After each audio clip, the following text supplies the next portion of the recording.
Hello, ladies and gentlemen. Welcome back to Starcastic Remarks.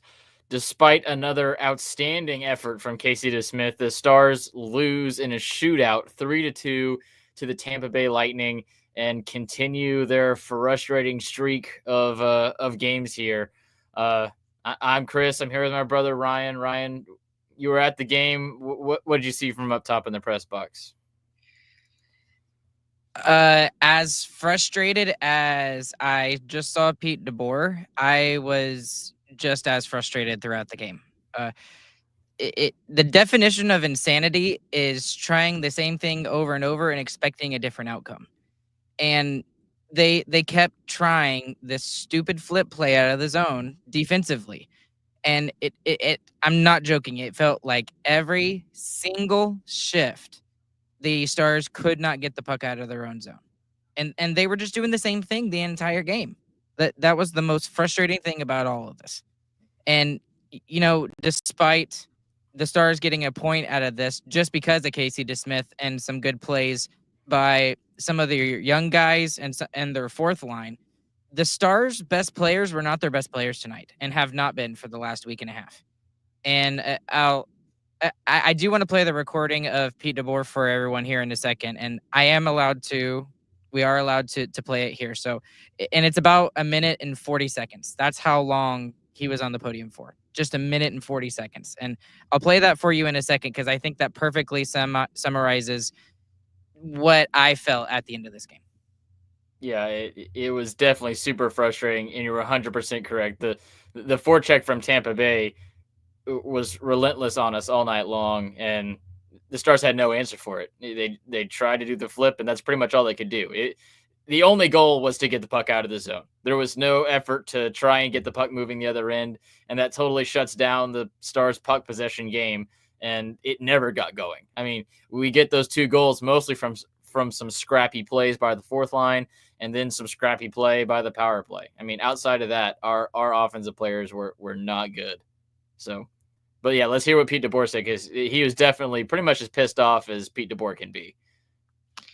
And this is not just me. I thought it was just me, and I had never seen him this upset before. But I don't want to say he was pissed off. Maybe that was not the right word. But he was hacked off. But he was more frustrated than anything. So here's the whole thing. I'm just going to hold the phone up to my microphone. Hopefully, y'all can hear it.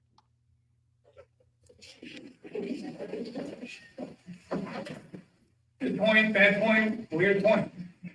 I mean, there's no bad points, but I'm really disappointed with our effort. So I don't have much more to say than that. Other than Casey DeSmith, I thought, they were harder, hungrier, heavier than us, which is inexcusable this time of year. So, we've been leaking a little bit over the last couple of weeks, and tonight I think was probably about as bad as it's been. You often talked about your goaltender giving you a chance every night. What do you see when you do have DeSmith back there? Because he had won the last 6 games. Yeah, no, he was exceptional. I mean, I felt bad that we didn't give him a better effort for what he's done for us this year. He deserved us to give him a better effort than we gave him tonight. Any thoughts on why? No, we'll figure it out. I saw Rupe on the broadcast talking to the ref after he came back in with the eye. Just an explanation on that. No, he's fine. Any comments on the fourth line, Oscar, Steele?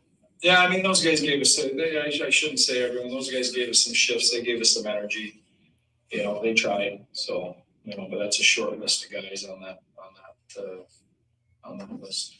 Bichsel talked about coming in and trying to disrupt the momentum that they had. He's on that list with those guys, but when you're talking about the fourth line and the youngest defenseman on the team, being the bright spots, that's this time of year, that's not good enough. Okay. Yeah, so that's pretty quick, and he sums it up pretty much perfect. He said the fourth line, the backup goalie, the youngest defenseman on the team were the best players, and that's really bad.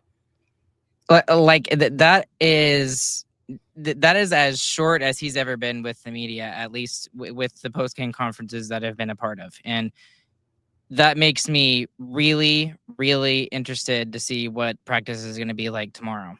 Because, tomorrow may be a definition of a bag skate. Like, okay, if you're not going to show effort during the game, you're going to show effort right now during practice. Is Right. that was such poor effort in every aspect of the game from everybody at certain points. There were some terrible plays by Essa.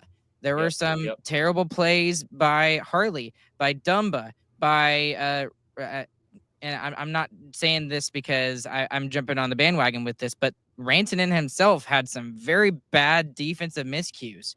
And it was player after player after player. And the only reason the Stars were even in this game is because of one reason. Number one. That's it. That is literally the only reason. And I'm not saying this to be anti-Otter or anything like that, but Ottinger in the net tonight, we would have lost the game and we wouldn't have even gotten a point out of this. I guarantee you, the way that he's been playing, there's no way that the Tampa Bay Lightning don't wipe us off the floor. It should have been 5-2, at least in this game. Yeah, and I know you mentioned you didn't really want to go there, but I think it's kind of the biggest storyline coming out of tonight is Rantanen has now, his past 4 games, he has 1 point, and it's an assist. I believe it's a secondary assist on the power play. And tonight especially, he looked very poor on the defensive side, couldn't get any offense going. He finishes the night with 1 shot on goal, and even his shootout attempt at the end of the game looked really lackluster. I mean, he just skated up, tried to hit 5-hole and missed. I mean, for a guy that's going to be making $12 million for the next 8 years, that is not good enough. I mean, I know he's still new on the team and all that, and we got to give time to let him settle in. But so I'm not pushing the panic button right now, but he's on the hot seat. He needs to get something going. My panic meter right now, I was concerned before tonight's game. Now I'm worried. I'm starting to get worried. And I don't understand the hate for Rantanen right now. Okay, like look at what he has had to go through in the last 7 weeks, 8 weeks, whatever. It's like, I understand that that's his job and everything like that, but he is first and foremost a human being, and he has gone through so much adversity already in this first couple of months than a lot of people do in a lifetime. And I'm not trying to make it seem like a bigger deal than it is, because it's not. It's just hockey. But he has had his life completely uprooted when he thought he was going to be staying in a place for a really long time.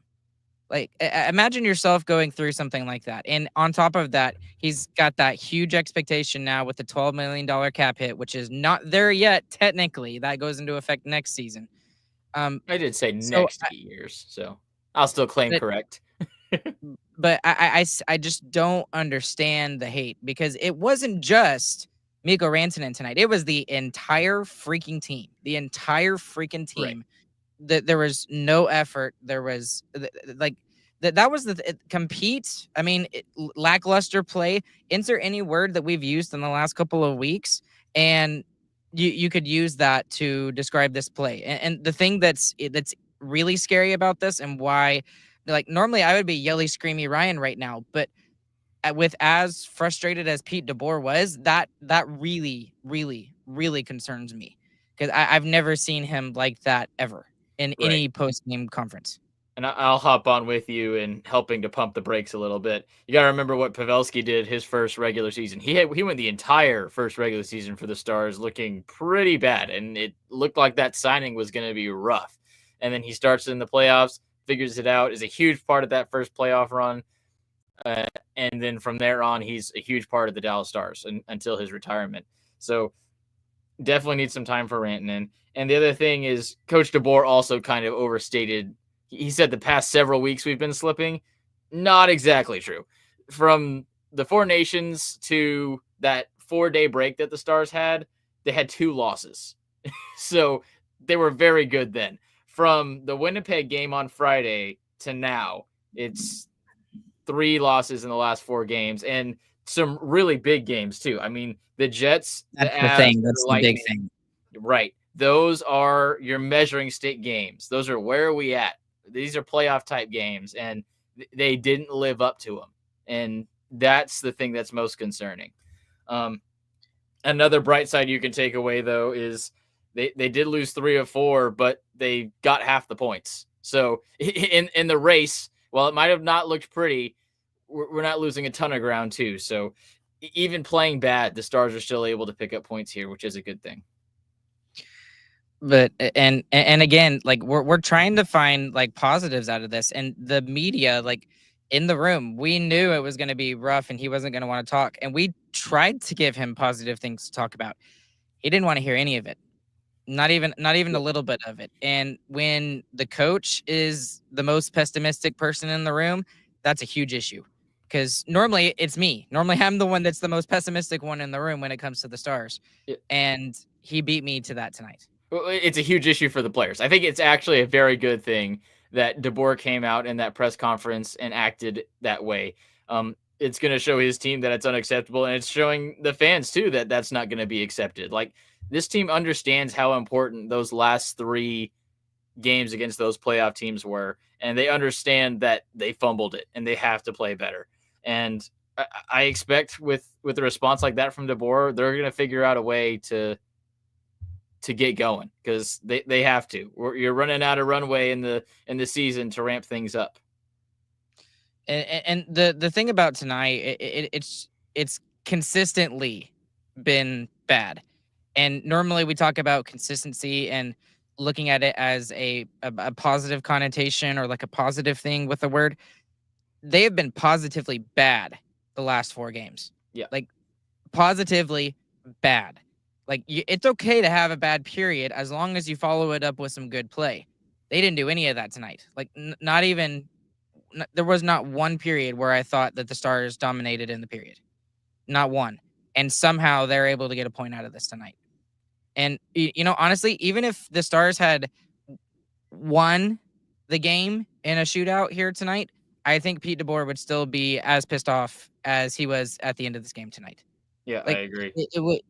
It's the same stuff that I talked to. I literally spent an entire hour talking about a lot of this stuff. And I went back on the episode last night. I don't know if you got a chance to listen to it, Chris, but I talked about why I didn't want to do an episode after the Colorado game, because it was the second game in a row against a big opponent where the Stars did the exact same thing, and they just took it. They allowed the opponent to take it to them, and the Stars did that again here tonight. And I was thinking for here tonight, I was thinking, oh well, they're at home. So maybe that will be a different story. They've been a really good home team this year, and they just had some bad luck on the road. No, absolutely not. It was the exact same thing. It was the exact same team. Something needs to change, and expect a bag skate for this team. And that's where leadership really needs to step up, in my opinion. I mean, the Duchesne, Ben, those types of players really need to step up and make an impact. And that's not what it was. It was the 4th line, and it was Lian Bichsel, who, by the way, I thought Bichsel had one of his better games. And in a playoff style game, seeing Bichsel play the way that he did, I mean, that's super exciting for what he might be able to bring to this team come playoff time, especially with the physicality side. We're on a team where the past 2 seasons, we've had a lot of success. We got all the way to the Western Conference Finals 2 years in a row, but we did that while getting battered physically. And it feels like this team actually has the size to match up to some of that a little bit better. And they did some of that tonight, right? And from several players you wouldn't expect to see it from. Like we saw Borg, Maverick Borg getting in there, which I've seen that a little bit out of his game, but not lately here in Dallas. We saw that a little bit in Texas when he was playing for Texas. Marchment was full chaos mode tonight. Yes, but I 100% agree with you with the fact that Lian Bichsel was excellent here tonight. But the thing is, and Pete DeBoer mentioned it, this is one of the few times where him and I have been like in cinco comprendo yeso. Like he said, yes, Lian Bichsel was great. Yes, the 4th line was great. But those can't be your best players when you're playing against a team who is looking like they're going to the Stanley Cup playoffs.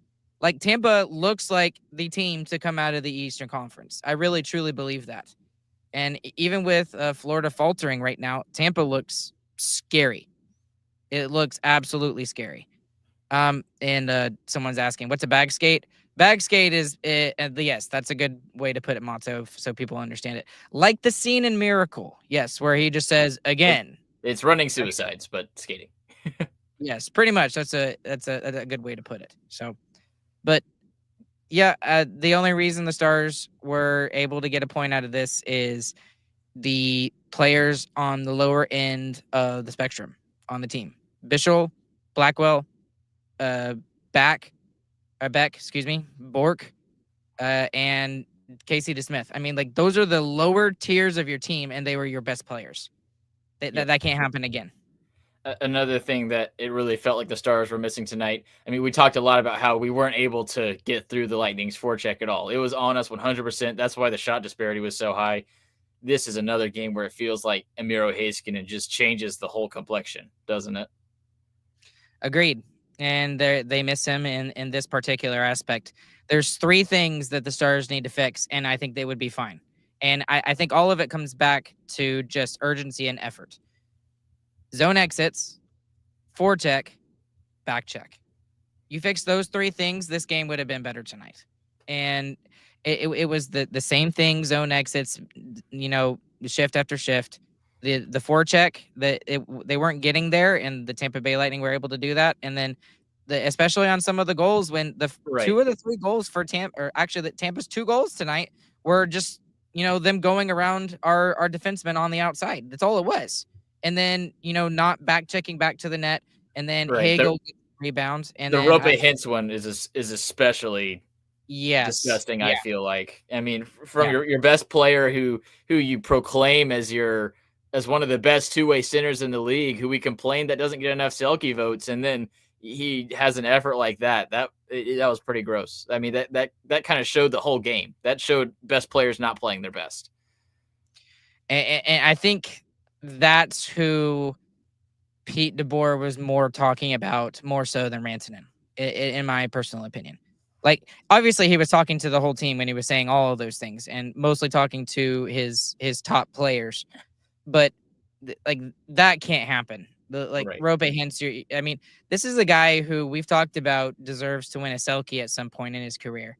There's just too many players that are really good 2-way forwards now, but like, that can't happen. Like Duchesne was a better back checker tonight than Rope Hintz. He was. That is sad to say, and that's not a shot at Matt Duchesne.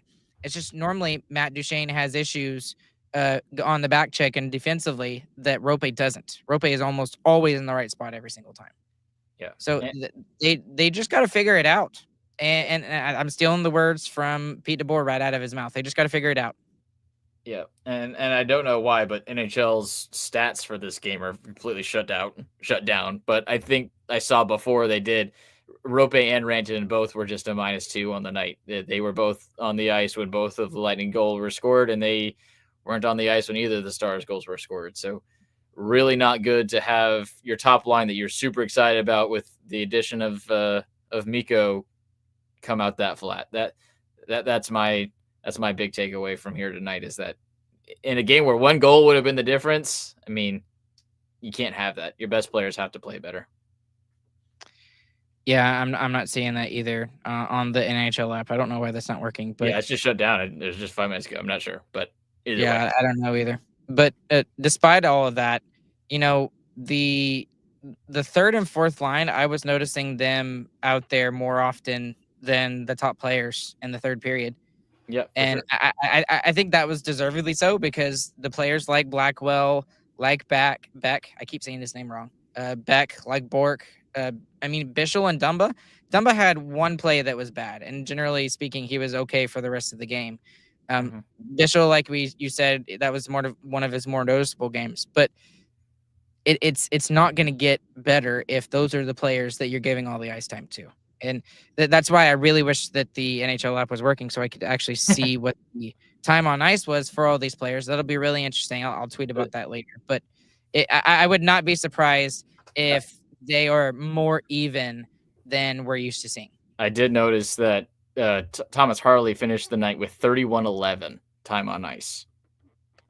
crazy. I mean, when you're having trouble getting the puck out of your own zone, you're hoping that your offensive defenseman can do it. So, yeah, rough. All right, biggest winner, biggest loser. One thing, Okay. Chris. I know you want to wrap it up. Sorry. Ardell says it's. By the way, I love the picture of the dogs. That's awesome. It's the defensemen, not the forwards. What do you think about that? Because I have a personal opinion on that. I think it's both. I mean, you look at how Essa got burned on that play, and he did. He just got skated around. And then also, DeSmith made that save. He made that huge save. And then Rope just doesn't back check. I mean, so I think that play really shows perfectly how this game went. Both guys who are some of our best players were not playing at their best. So I think it's both. And I'll go with Ardell here a little bit. The forecheck is killing the demon. Yes. For sure. Okay. That is absolutely 100% happening. Okay. If that's happening, you have to adjust. You have to adjust, and you have to come back harder, and the center has to come down deep to help the defenseman out. That's not fair.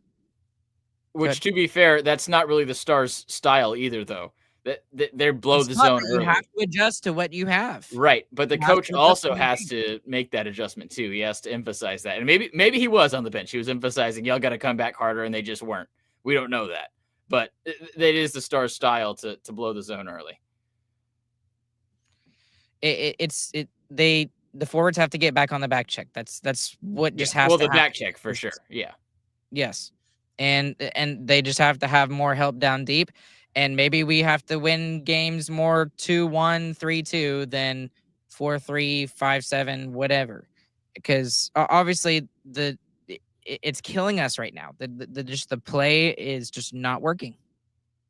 Yeah, okay. Well, it's hard to win any game when you only score 2 goals in the NHL. That's tough to do. So, biggest winner, biggest loser. You can't really pick anybody else for the biggest winner tonight other than Casey DeSmith. He is the single reason why the fourth line is even able to get a goal here tonight and start the comeback and at least get a point out of this. And he's the only reason why the game was not 5-2, 6-2 in favor of Tampa Bay. Tampa Bay deserved the second point. Yeah. Casey DeSmith finished with a .950 save percentage on a night That's where ridiculous. He lost. That's crazy. I'm going to give mine to Bichsel just because I love the way he played in this game. There's playoff physicality for sure. The Stars didn't bring their best game, but they did bring the physicality, and I thought Bichsel led the way on that, actually, as the youngest player on the team, which is great to see. And those are the games where he really thrives. And when he was in Texas, that's when he really got into the games, when there was the physicality like that. And to back you up on that point, Marchman actually gave a lot of credit to Bichsel for getting the boys actually started. So he didn't even give the fourth line credit there. It was more about Bichsel getting in there with the physicality aspect of the game. So that I agree with you 100% on that. All right, biggest loser. I mean, Albert Einstein, the definition of insanity is trying the same thing over and over and expecting a different outcome. The zone exits have got to be better. And it's just, I don't even want to give it to a single player because all of the players were just so bad tonight. It's just their general overall play, the lack of effort, the lack of urgency, and then just competitiveness. Maybe that's the biggest word, is competitiveness. Mm-hmm. Yeah. I am going to give mine to one player. I'm going to give it to Mikko Rantanen because, yes, I agree. And I see your point of him having those struggles with bouncing around a bunch of different teams, having all this hoopla going around him in the media. This guy is good enough to make plays on his own and to take over hockey games on his own. And we've not seen the best of Mikko Rantanen yet. And in a time like these past few games where it's playoff style and we really need just one more goal. I mean, you get one more goal in both the Colorado game and this game. You're not super happy with how the Stars played, but you are happy that they find a way to win. And those would be 2 huge moments for Rantanen to make a big impact on this team, and he's not able to do it yet. So no panic button yet, but definitely worried, definitely figuring out where that panic button is. I was at concerned. Now I'm at worried. panicked is way far down the list, but if it wasn't for the maybe not Pete way far DeBoer down. maybe not as Maybe far a down. little close. Yeah, I'm a little close. Again, this you would have gotten yelly, screamy Ryan a little bit at least tonight if it wasn't for that press conference that I just witnessed. So, All right. that's all I got, Chris. All right. So we will be back with you guys again Saturday. We got a matinee game against the Flyers where Stankoven was supposed to have a bunch of youth jerseys be given away. So that's interesting. But we'll see you guys after that one. Be sure to check out DraftKings. Use that promo code THBN. It lets them know that we sent you there, helps us out, and it gets you some free little goodies with DraftKings. They've got a new Pick 6 thing that's available to use in Texas. Completely legal to do that there. Be sure to check us out at sarcasticremarks.com. That's the website. You can see all of our episodes there, and it is actually a very good website to pat Ryan on the back a little bit. Check out sarcasticremarksshop.com to get some t-shirts. Those are a good time. And then check out our Who Cares Club if you want to help us out a little bit more, help Ryan pay for gas to drive to Dallas for these games and be able to get us the inside scoop on the haps in the locker room. That's all important stuff. And check out the Discord. We got too many things going on. Join the Discord. It's a lot of fun. We always got people chatting in there, and there's a lot of inside jokes in the Discord now. So it's a good time. Do you have anything else, Ryan? Gas is like $3 a gallon now. So yeah, I could use the help. I'd appreciate it. All right. Well, with that, I want to give it GG, boys, but not just yet. So we'll just sign it off. You'll have a good